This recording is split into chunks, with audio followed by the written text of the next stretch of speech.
एक पुराने घर के कोने में रखी लकड़ी की अलमारी वर्षों से बंद पड़ी थी।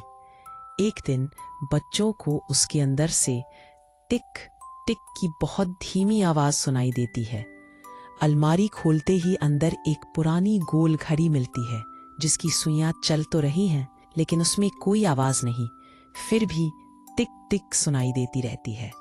जैसे ही घड़ी को बाहर निकाला जाता है, कमरे की हवा ठंडी हो जाती है। दीवार पर टंगी परछाइयां अचानक थोड़ी देर के लिए रुक जाती हैं, मानो समय थम गया हो। घड़ी की सुइयां 12 पर आकर रुकती है। रात के ठीक 12 बजते ही घड़ी अपने आप हल्की नीली रोशनी छोड़ने लगती है। उस रोशनी में दीवार पर शब्द उभरते हैं, कोट, जो डर को समझेगा वही समय को आगे बढ़ाएगा। हवा में हल्की सी फुसफुसाहट गूंजती है, जैसे कोई बहुत पुरानी कहानी सुनाई जा रही हो।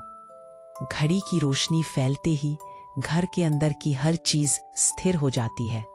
पंखा घूमते घूमते रुक जाता है, गिरती हुई किताब हवा में ही थम जाती है। सिर्फ घड़ी की रोशनी और बच्चों की धड़कनें चलती रहती है। घड़ी की रोशनी में पुराने डर दिखने लगते हैं, अंधेरे कमरे, अकेलापन और वो डर जिनसे बच्चे कभी भागते थे। लेकिन ये डर डरावने नहीं लगते, बल्कि उदास और अधूरे लगते हैं। बच्चे डर से भागते नहीं, बल्कि उसे ध्यान से देखते हैं। वे समझते हैं कि ये डर किसी को नुकसान पहुंचाने नहीं आए, बल्कि सुने जाने आए हैं। जैसे ही यह समझ बनती है, घड़ी की रोशनी गर्म और सुनहरी हो जाती है। घड़ी की सुइयां धीरे धीरे फिर से चलने लगती है। टिकी हुई चीजें वापस हरकत में आ जाती है। कमरे की हवा सामान्य हो जाती है। दीवार पर आखिरी लाइन उभरती है, डर समय को रोक सकता है, लेकिन हिम्मत उसे आगे बढ़ाती है। सुबह अलमारी में वही घड़ी रखी मिलती है, अब बिल्कुल शांत, बिना किसी रोशनी के।